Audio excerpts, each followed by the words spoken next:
যেখানে কোটি কোটি টাকার লোন মাফ করা হয়, তো সেখানে গরিব কৃষকদের অধিকার পাওয়ার জন্য প্রোটেস্ট করতে হয়। দেশের 90% মানুষ গরিব হয়ে বেঁচে থাকে আর গরিব হয়েই মরে যায়। ভগৎ সিং আর গান্ধীজির মতে আমাদের দেশ স্বতন্ত্র হলেও এখনো স্বাধীন হতে পারেনি। এখানে ইকুয়ালিটির মানে কিন্তু সবার কাছে সমান টাকা থাকা নয়, দেশের আইন যেন সবাইকে সমান চোখে দেখে, এটাই ইকুয়ালিটি। কোনো ব্যক্তি এতটা ধনী হতে পারে না যে তিনি অন্য কাউকে কিনতে পারে, আর কেউ এতটা গরিব হবে না যে তাকে নিজেকে বিক্রি করতে হয়।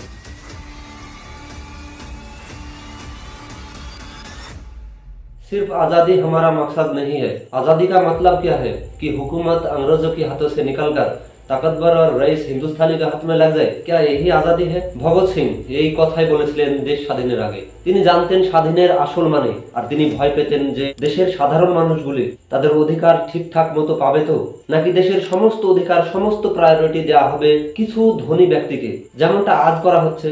যেখানে কোটি কোটি টাকার লোন মাফ করা হয়, তো সেখানে গরিব কৃষকদের অধিকার পাওয়ার জন্য প্রোটেস্ট করতে হয়। প্রোটেস্ট করেও কৃষকদের অধিকার দেওয়া হয় না, উল্টে তাদেরকে দেশদ্রোহী বলা হয়। আমাদের দেশের প্রধানমন্ত্রী বলে দেশ বিদেশে আমাদের ডঙ্কা বাজছে, সেই দেশের কিছু সংখ্যক মানুষ নিজের পেট চালানোর জন্য ভিক্ষা করে, সেই আমাদের দেশের মানুষ ইনকাম করার জন্য ক্রাইম করে। দেশের 90% মানুষ গরিব হয়ে বেঁচে থাকে আর গরিব হয়েই মরে যায়। এই আমাদের জন্য স্বাধীন দেশের কি ফায়দা হয়েছে? তাহলে কি ভগৎ সিং এর সেই ভয় আজ রিয়ালিটিতে পরিণত হয়েছে, নাকি উপরওয়ালা আমাদের ভাগ্য এইভাবেই লিখেছে? আজ আমাদের দেশের এই অবস্থার জন্য কে দায়ী? দেশের সরকার নাকি আমরা নিজে? এই যে ইন্ডিপেন্ডেন্ট, ফ্রিডম, লিবারেটি, এই সব শব্দগুলি আমরা শুনি, এই শব্দগুলির আসল মানে কি? এই দুটি শব্দকেই নিয়ে নিন। ইন্ডিপেন্ডেন্ট মানে স্বতন্ত্র, আর ফ্রিডম মানে স্বাধীন। শুনতে দুটি শব্দ একই মনে হলেও এদের মধ্যে কিন্তু অনেক পার্থক্য আছে। কেননা ভগৎ সিং আর গান্ধীজির মতে আমাদের দেশ স্বতন্ত্র হলেও এখনো স্বাধীন হতে পারেনি। 1947-এর 15ই আগস্ট আমাদের দেশ ব্রিটিশ শাসন থেকে স্বতন্ত্র হয়ে যায়, আর 1950-এর 26শে জানুয়ারি ইন্ডিয়ান কনস্টিটিউশন তৈরি হয়ে যায়। 1951 ও 52-এর মধ্যে প্রথম জেনারেল ইলেকশন হয়, আর ইন্ডিয়া একটি ডেমোক্রেটিক ইন্ডিপেন্ডেন্ট রিপাবলিক হয়ে যায়, আর আমাদের মনে হয় ইন্ডিয়া স্বাধীন হয়ে গেল। কিন্তু এখন যদি ভগৎ সিং এর কথা বলা হয়, তিনি 1931-এর প্যাম্পলেটে লিখেছিলেন যে আমার মতে পলিটিক্যাল রেভলিউশনের মানে এটা নয় যে ক্ষমতা ব্রিটিশার্সদের হাতে থেকে নিয়ে ইন্ডিয়ানসদের হাতে তুলে দেওয়া, এটা পলিটিক্যাল রেভলিউশন নয়। ভগৎ সিং এর মেন উদ্দেশ্য ছিল জনতার মধ্যে ইকোনমিক লিবারেটি তৈরি করা। কিন্তু আজকের দিনে এমনও ইন্ডিয়ানস আছে যাদেরকে না খেয়ে থাকতে হয়, আর না হয় ভিক্ষা কিংবা চুরি করতে হয় নিজের পেট চালানোর জন্য। এখন হয়তো আপনার মনে হতে পারে কে না খেয়ে থাকে, কার ইনকাম এত কম?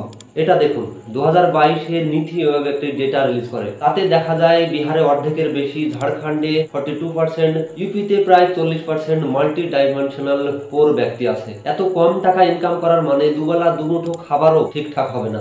আমাদের সরকার মাঝে মাঝে ওয়াদা করে গরিব দুঃখীর ভালো করার জন্য। কয়েক বছর আগেই প্রধানমন্ত্রী নরেন্দ্র মোদী বলেছিলেন 2022 পর্যন্ত সবাই ঘর পেয়ে যাবে আর সব ঘরে বেসিক ফ্যাসিলিটি থাকবে, কিন্তু ওয়াদা হয়েই থেকে গিয়েছে। এজ অফ এনলাইটেনমেন্টের বড় থিঙ্কাররা ছিল, যেমন রোসো তার কিতাবে বলেছেন জনতা আর সরকারের মধ্যে একটি সোশ্যাল কন্ট্রাক্ট থাকে, যেখানে সরকার আপনার জন্য বেসিক ফ্যাসিলিটি ইনশিওর করে, আর তার বদলে আপনি সরকারের সার্ভাইভাল ইনশিওর করেন, যাতে সরকার টিকে থাকে, অন্য সরকার না চলে আসে। রোসো আরো বলেছেন দেশের মানুষের মধ্যে যতদিন ইকুয়ালিটি না আসবে ততদিন দেশ স্বাধীন হতে পারবে না। এখানে ইকুয়ালিটির মানে কিন্তু সবার কাছে সমান টাকা থাকা নয়, দেশের আইন যেন সবাইকে সমান চোখে দেখে, এটাই ইকুয়ালিটি। সুযোগ সবাইকে দিতে হবে উপরে ওঠার জন্য। ইনকাম এতটা হওয়া দরকার যে একটা মানুষ তার ফ্যামিলির সমস্ত খরচ বাদ দিয়েও এতটা টাকা জমা হওয়া উচিত যে তার বেঁচে থাকার মতো একটি জীবন চালাতে পারে। রোসো তার কিতাবে আরো বলেছেন যে কোনো ব্যক্তি এতটা ধনী হতে পারে না যে তিনি অন্য কাউকে কিনতে পারে, আর কেউ এতটা গরিব হবে না যে তাকে নিজেকে বিক্রি করতে হয়। এখন সমাজে ইকুয়ালিটি আর সোশ্যাল কন্ট্রাক্ট যদি ঠিক না হয় তাহলে কি হবে? দেখুন, একজন ট্রাফিক পুলিশ সারা দিন রাস্তায় দাঁড়িয়ে ডিউটি করে, আর সরকার তাকে তার প্রয়োজন মতো বেতন দেয় না। এখন যদি তিনি রোজ খবরে দেখেন যে সরকার কোনো ধনী ব্যক্তির কোটি কোটি টাকার লোন মাফ করে দিচ্ছে, তখন তো তার মধ্যে জেলেসি আসবেই। তখন তিনি কি করেন? চালান কাটার জায়গায় ঘুষখোরি করেন। সিমিলারলি এই কারণেই সমাজে চুরি, ডাকাতি, পকেটমারি এই সব ছোটখাটো ক্রাইম হতে দেখা যায়। দেখুন, সমাজের কিছু মানুষের যদি এটা পরোয়া না থাকে যে বাকি মানুষগুলি খেতে পেলো নাকি মারা গেল, তাহলে বাকি মানুষগুলিতেও নিজেকে টিকিয়ে রাখার জন্য ক্রাইম করবে। আইসল্যান্ডের মতো দেশে আপনি যদি আপনার পার্স কোথাও ফেলে রেখে যান, তাহলে তারা আপনার সঙ্গে কন্ট্যাক্ট করে আপনার পার্স আপনাকে ফিরিয়ে দেবে। তাহলে দেখুন, মানুষের নেচার কিন্তু ক্রাইম করা নয়, অভাবের তাড়নায় মানুষ ক্রাইম করে। ভিডিওর প্রথম দিকে আমি একটি প্রশ্ন করেছিলাম যে দেশের এই অবস্থার জন্য কে দায়ী। আমার মতে দেশের সরকারের সাথে সাথে দেশের কিছু ধনী ব্যক্তিও এর জন্য দায়ী। আপনার কি মনে হয়? কমেন্ট করে অবশ্যই জানাবেন। Thank you.